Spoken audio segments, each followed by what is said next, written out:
okanywa by'ebyaliwo byensimbi zigemona wali n'ebirala Honorable Shami Mumalende munnamateeka mu kibiina ki National Unity Platform era nga mubaka wa Parliament nga ye mubaka omukyala owa Kampala Central ono ng'ayimirirawo nnyo ku nsonga z'aba foot soldiers abasibibwa obwemage yeeyama okubawolereza nga tebamuwadde wadde omunwe gw'ennusu.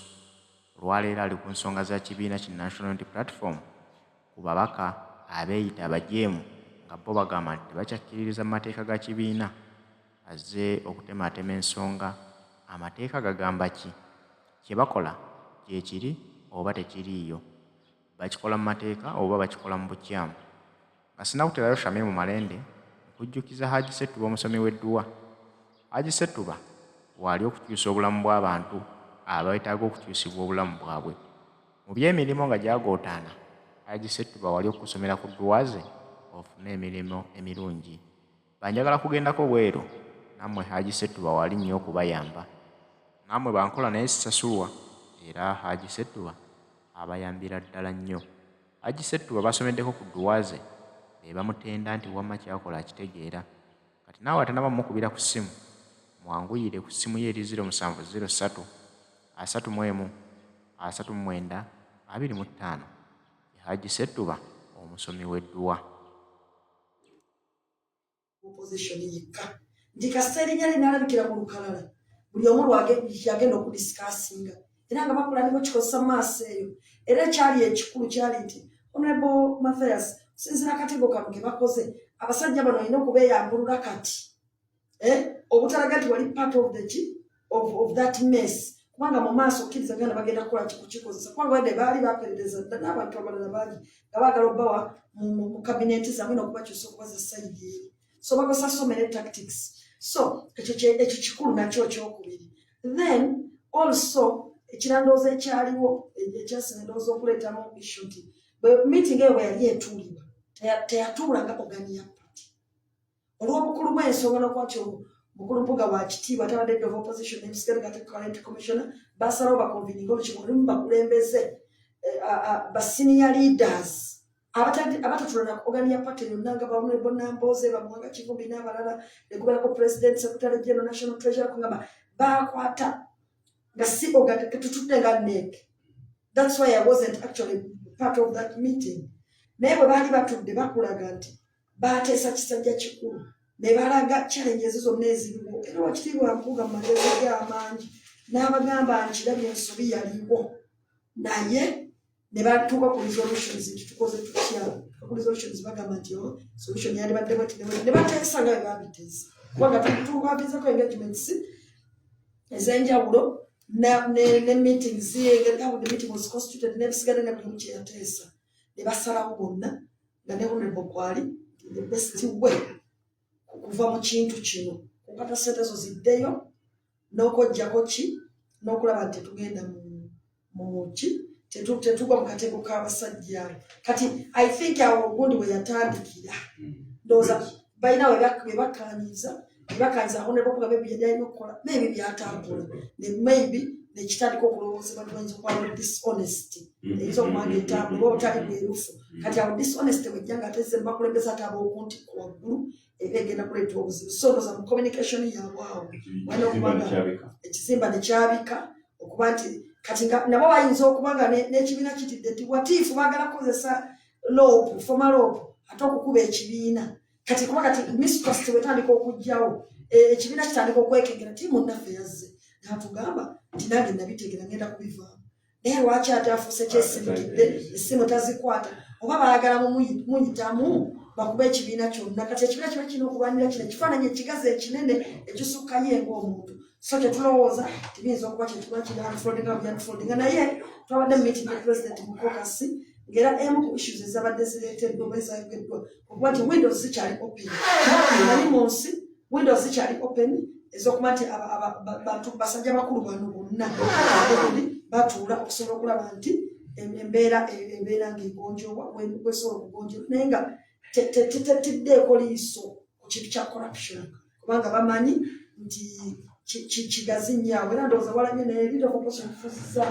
pressa ne twabaddemu ku parliament nga target kati yali ku parliament n'expenditure parliament engeri gyesasaanya sente y'omusolo nti omuntu abantu bafuna pabyemu tibagenze ebweru ng'ate tebagenze nene bamusasula millions of money millioni 3 millioni 15 millioni naye ng'omuntu teyalinyayo obanga omuntu yagenda nti agenzeeyo n'agamba agenda kubeerayo nti ennaku 10 n'abeerayo olunaku lumu babbiri aye ne bamusasula sente za nnaku 10 kati no waliwo n'ekirala kiri ku parliament katula nti nze ndi city leader awo ku parliament waliwo trips ezirina okuteekingibwa abantu abatula ku committees ez'enjawulo tibwebanga ndi bw'amateeka nze human rights minister ensonga zonna eziriko human rights nga ziri bweru bwa uganda kiba kinkakatako okubeera nga mbeera ku trip nga sisoose kubuulirira nakufukamirira sipiika naye kati ekiri ku parliament awo bw'obeera nga gwotwala abakyala ng'olina okubeera ku lukiiko olw'abakyala olw'ensi yonna basobola okugamba nti ani aliko nti ashalumi alina okugenda oyo si waffe ng'akambe tolobinze wali ku parliament kibayita lobbying olumu kuba ku compromisinga lobbying nti sometimes bw'olobbyinga ky'oli entitled to ojja kutuuka ekiseera olina olumu okwogeza ekirimi olw'ensonga z'abannayuganda kyobula ffe tripu za parliament twali tuwazivaako nze nagenda kuya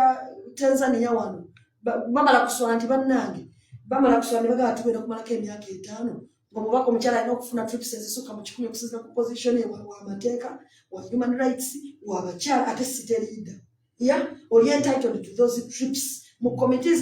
nezijja direct ku parliament nezibeera n'omuofficial leader of opposition okusinziira ku position gy'otwala kati ne batukana bagamba nti tugenda kuswala tugenda kumalako tutya ebbanga twakawuntinga teyali city leader teyali nyata muntu yagenda mu kifo kye kubanga yalobinga kati ne bakukasukirayo bakasukirako Tanzania wano nengenda nenoonyereza kuba African Court for Human and People's Rights era nembi anti kyenkugambye Joel Sonyonyi kyatandise okunoonyerezaako nti parliament kati ekola kifulanenge ekola ekyuse bweti emirimu ku parliament girina okuba nga gifunibwa bannayuganda nga parliamentary commission egiranga ne kati bw'oyingira ku parliament shamemu kati bw'ayingira parliament katugambezi kati essaawa eno nina okuba nga ninayo baganda bange 20 abooluganda abako n'emikwano oba 10 ekitali kibi naye kirina okuba nga kiyise mu system naye kati wali ku parliament waliwo abakozi abakolerawo nga bali ku payroll ya parliament naye nga ne ku parliament tebalinyayo bali mu maduuka gaabwe kyokka nga ate abalina okukola emirimu abatuufu ate babagamba tewali ssente tewali mirimu parliament olwaleero yasala ssente za leader of opposition omupyaliko kyokka nga okitegeera kagamba waliwo sabotage then expenditure omuntu bamuwa padm tiyagenze ebweru nga teyagenze kati bano bannayuganda kyowulira bakaba nti parliament etwala ssente zaffe nnyingi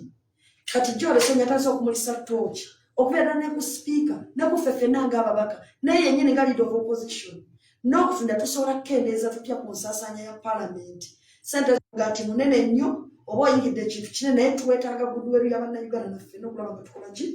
nga ffenna tutuukiriza ekintu ekyo kusobola okulaba nga parliament tefuuka kisekererwa oba tesigala nga kisekererwa wakyaliwo ekkubo ery'okwogera ku ludda lwa Mpuuga kwabadde kusobola okwongera okutereeza kuba pulezidenti yakyogere n'agamba nti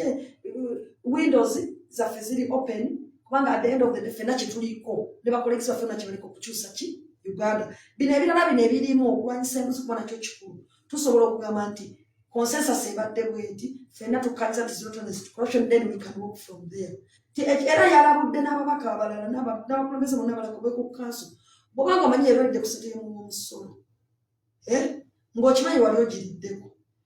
bagenda kukikozesa against kyandibadde kirungi n'ovaayo mangu pata nekola consensus nga bukyali ne tuyiya ssente ziddwayo zijja ko nga twagala okutandika nga tuli ku clean sheet okusobola okuwa ekyokulabirako ekirungi nga kyetusuubiza bannayuganda kyetugamba nti bano bannaffe kyebakola ekyonoonya eggwanga Uganda tiffe tetugenda kukikola tulina kutandika na example tetulina kubanga bwe tugenda mu bifo bino ebya parliament tugenze kugamba nti ffe tugenze kufuna opportunities ozimba apartments ozimbe kino oleete buli omu ogwo si kibi okuyamba abeewo naye olina kikolera mu mateeka wakiri oba olina okufuna abantu 20 leetako abantu bo 5 15 bagabanyizibwe mu ggwanga Uganda okitegeere kati ekyo Joel Sonyonyi kyabonako era kyetuŋŋaanako so ensonga ya Honorable Mpuuga yabadde yakutaakiriza actually ekibiina in fact nzera nyongera okyogera ne wano nti omulabe gwa Honorable asinga Mathias be bana bafulumizza ebintu bye ate ne beefuna kati be bamuwolereza ebintu bye ate ffe twatandika parliamentary exhibition abafuna information okuva mu parliament munda commission yatulako bantu banene bokka minutes z'ebintu beziterekebwa bali bennyini ab'omunda kati alina okwebuuza ani yafulumizza minutes za commission n'aziwa ba bloggers abali international bazifulumye bamuimplicating okusobola okuleeta public discussion efaanana bwito kiba kitegeeza nti abo tebasobola kubanga bakwano bo naye kati essaawa eno beefudde tebasinga okumuwoleleza so bannayuganda bo bali concerned about the way it was handled and I think maybe there is a point there but at the end of the day ne baali bali tulina okubatunulamu nti baleme kwefuula nti be bakwano be ng'ate be bafulumizza ebintu kireka nti babadde ne ill motive. Mumeri basi tutagenda eri abatuuliza mu dakyezidawo NUP obusobozi bulina okulivinga up to tolerance ya corruption ngabo bali mu kugipuliginga sinzira kundabayingira nengeri gyebahandoliza issues here but nze ndowooza nti kibeetaagisa bo okutuula wansi nga buli organization yonna muteekwa okutuula wansi ku buli kye muba mukola ne mutunuulira kino kye tutambuza twakitandika tutya tuli luddawa wa we twagala okubeera wa we tutakoze bulungi kiki kye tulina okukyusaamu kubanga buli kaseera wabaawo ekikyuka kyova olaba nze nga munnamateeka ajja kugamba nti amateeka gakolebwa buli kaseera kuba go gaba gakula olw'ensonga wabaawo ebikola ki ebikyuka gakyuka okusinziira ku bantu nabo enkyuka gye bakyukamu bwe mubanga mwatandika ekintu kino ng'ekiruubirirwa kirungi wa we mutakoze bulungi wa wali ensobi wa wasaana okubaako ebyongerwamu oteekwa okuyigirira mu ekyo ky'obadde okola ng'oyiga mu bulungi nti tukikole nga bwe twakikola luli oba tubeereko kyetukola ki kyetukyusa kiri ku bo okulaba olutalo lw'okulwanyisa corruption munda mu kibiina baluliko bwe baba baluliko balukutte bulungi wateekwa okubaawo okwerekeramu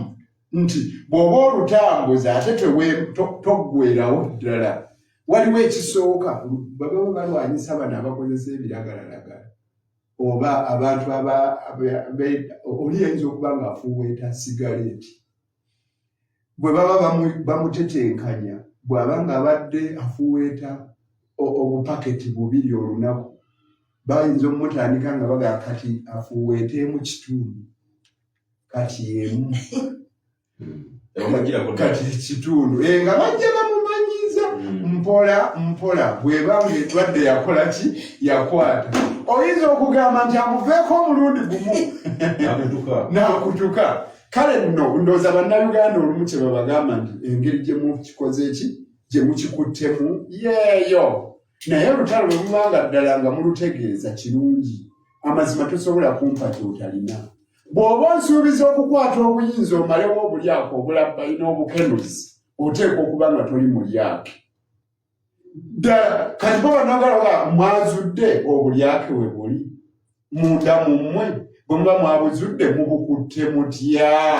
bwe muba muli ku mulamwa nga mmwe bwe mwekuba mu ttooki nga ddala mutambula bulungi mutambule nakyo bwe wa waliwo ekitateredde bulungi tutereeze ate n'obudde tebutuyiseeko kubanga ne reconciliation esoboka waba waliwo abalinyiddwa ku bugere nga bwali tebusaanye kulinnyako ekibiina kisobola okutambula buli munnaganda ali eyo nkubuulira ekigambo kino ebibiina by'obufuzi byammwe abaana bammwe be babitondawo be babibeeramu sente zammwe ze zibiyimirizaawo tekyetaaga ate kulwana lutalo ne luba nga ate lukisaanyaawo olaba n'alima ataliza ssebo alima agamba ogwo omululuuza mugulekeewo okiraba so muzannye bulungi olutalo luneneko naye temulina ate kubeera nga bwesaanyizaawo ddala munoonye approach eri workable enkola eyo inaayimirira n'abalala bagikope ebeere nga tebaba rifaaringako mu biseera ebirijja kigundi yakola bw'ati ekyavaamu kyali kibi okusinga kiri mujjukira nga tuli mu biseera bya covid omupoliisi yajjanga natta omuntu nga naye omuntu amutta olw'okuba tayagala akwatibwe covid nga tina bwe yalikwatiddwa covid oba olyawo yalijjanjabiddwa n'akola ki n'awola General Museveni y'omu ku abo abakulembera gavumenti erimu abakenuzi abalyaka abalabu bayo waliwo abateeberezebwa okuba nga babba amabaati naye bwe yabadde nga akola enkyukakyuka mu gavumenti ye alina be yalabye n'agamba ebisooto byabakwata nnyo newankubadde kooti tennakola kusalawo